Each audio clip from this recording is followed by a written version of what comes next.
Hey everyone, welcome back to the Physics 30 Unit 2 videos. In this lesson we're going to be looking at Newton's 3 laws of motion.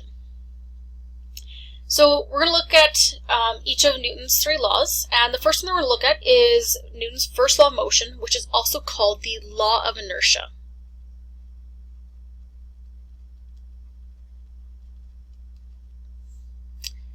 So the law of inertia was based on Galileo's ideas of inertia, which we actually looked at in our previous lesson, where we looked at Galileo's thought experiment about rolling a ball down a few different types of slopes and seeing that as long as there's no other forces acting upon it, that your ball would roll down at one height and then rolling back up that same hill, it would come up at the exact same height that you had dropped it from.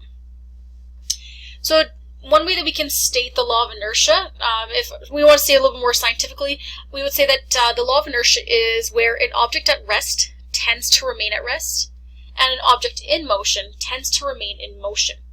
And when we're talking about that motion, we are really talking about that uniform motion where it's traveling in a straight line and at a constant speed. So there's no acceleration and no change of direction. And of course this all is true unless if there's some sort of external forces or some sort of unbalance that's happening between those objects. So if we wanted to shorten that up and put it into a little bit more nicer terms, we would say that basically the law of inertia states that objects keep doing what they want to do unless if there's some sort of unbalanced force that's acting against them. Okay. So just going back to our example from yesterday, or sort of from our last lesson, is when we were talking about, say when you're sitting on the couch and you don't want to get up. That's just because your body there is exerting the law of inertia. You're at rest and you want to continue to stay at rest. So it's the same thing when you wake up, and even say when you're going to bed. When you're going to bed, I don't know if you guys have had that feeling as well, where you guys just wish you could stay up all night and just keep doing what you're doing. That's because your body wants to keep being in motion. It wants to keep staying awake. And then when you wake up in the morning, you're like regretting going to bed so late, and you want to get more sleep and you don't want to move. That's because your body wants to stay at rest because it's been resting for so long. So there's just like a kind of nice little quick application of our law of inertia that our bodies exhibit. It's great.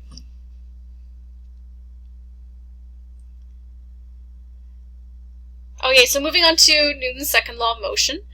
So this one here states that when a net force acts on an object, it accelerates in the direction of your net force.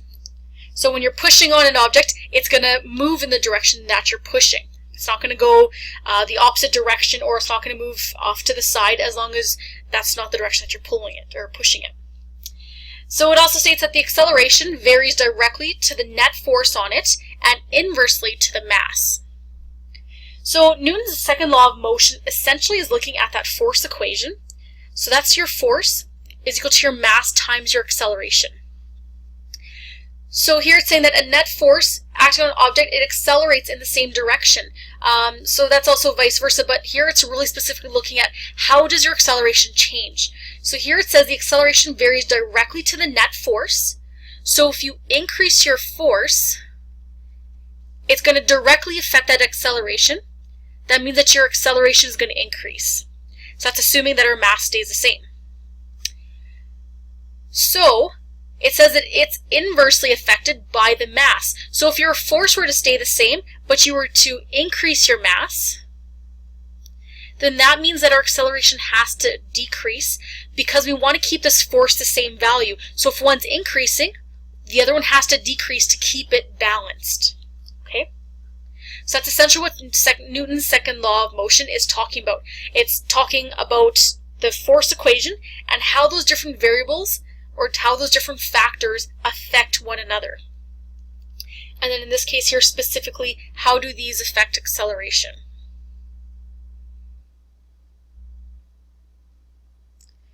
Alright, so we're just going to do some examples. We're just going to apply Newton's second law, or we're really just going to look at some force equation questions. So our first example here is, what is the acceleration of a 1,600 kilogram race car if the net force was 4,500 Newton?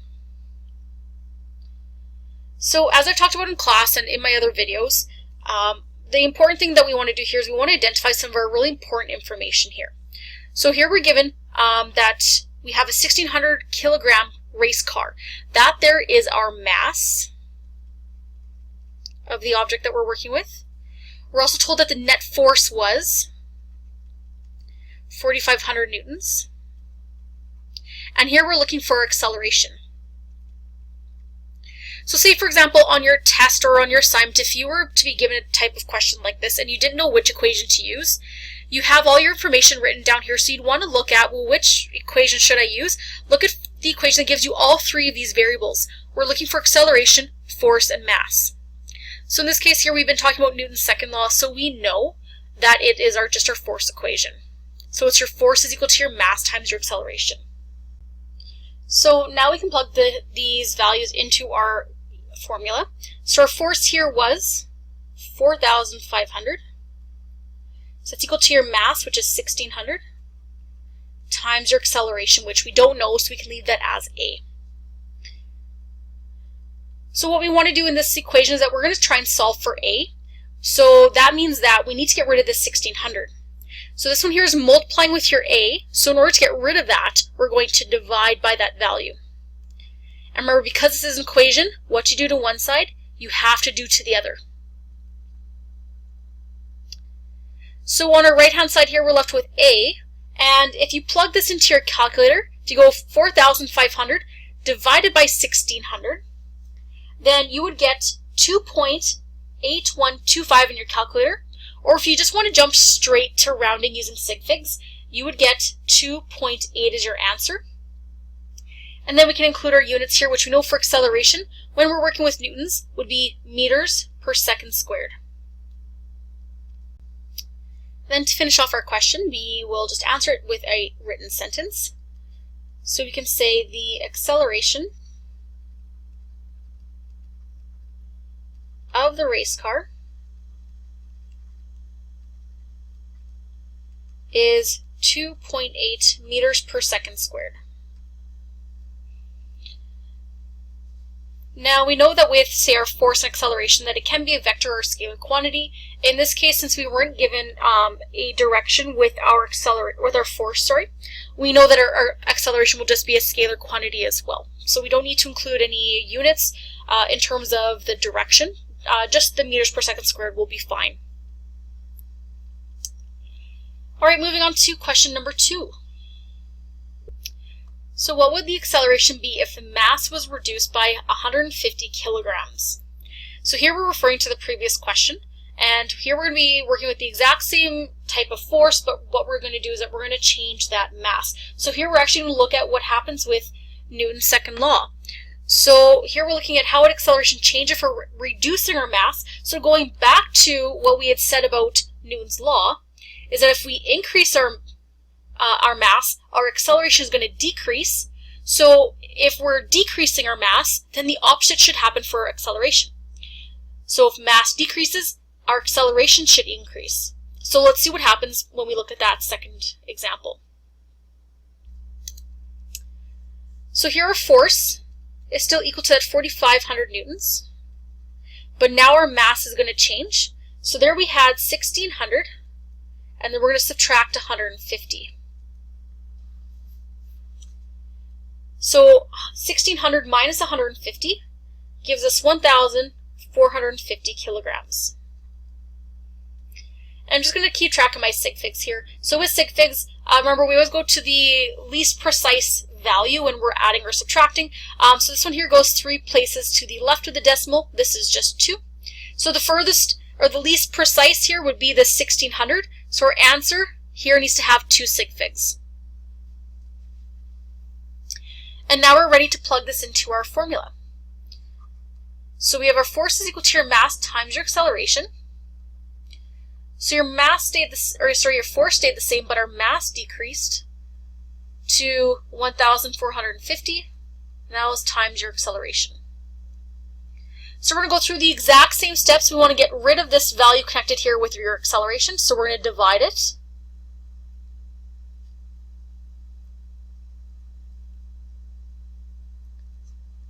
So on your right-hand side, these two values cancel out, and you're left with just your acceleration.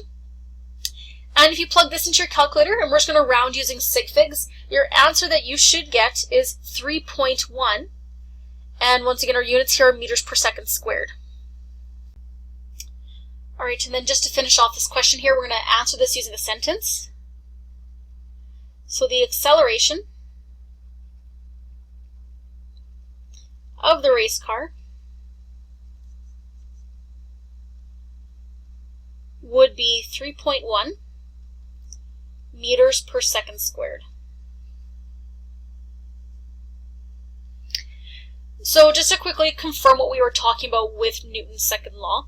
So here we saw that as you decreased your mass, you would see that, comparing your answers from question 1 to question 2, we see that the acceleration increases. So that there is just a nice little example just to kind of confirm and show Newton's second law about that inverse relationship between your mass and your acceleration.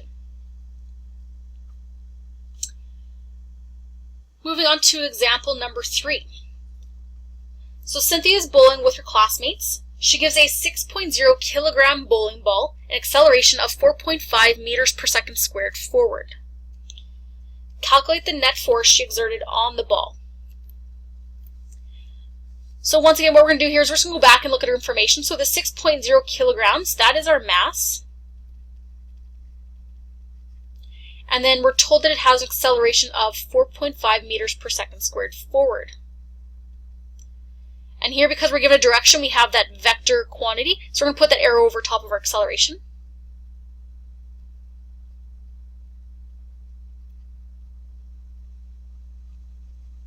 So here we're looking at the net force that she's exerting on the ball. So here we're looking for force. So I'm just going to write my force equation, and so I'm just going to put in my vectors here. So we have force is equal to your mass times your acceleration. We're going to begin by putting in those values. So we have our mass, which is 6.0, and we're going to multiply that with that acceleration, which is 4.5.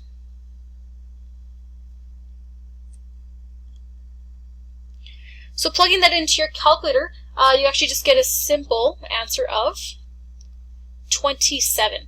And that one there is correct using our sig figs, so then we can just finish off by putting our units with a direction, because now we have a vector quantities, and then end it off with a sentence. So we can say the net force exerted by Cynthia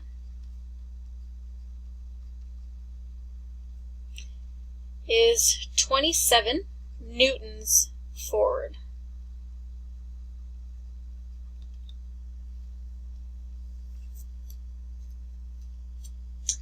Alright, and then just to finish off this lesson, we are going to continue it on in another video.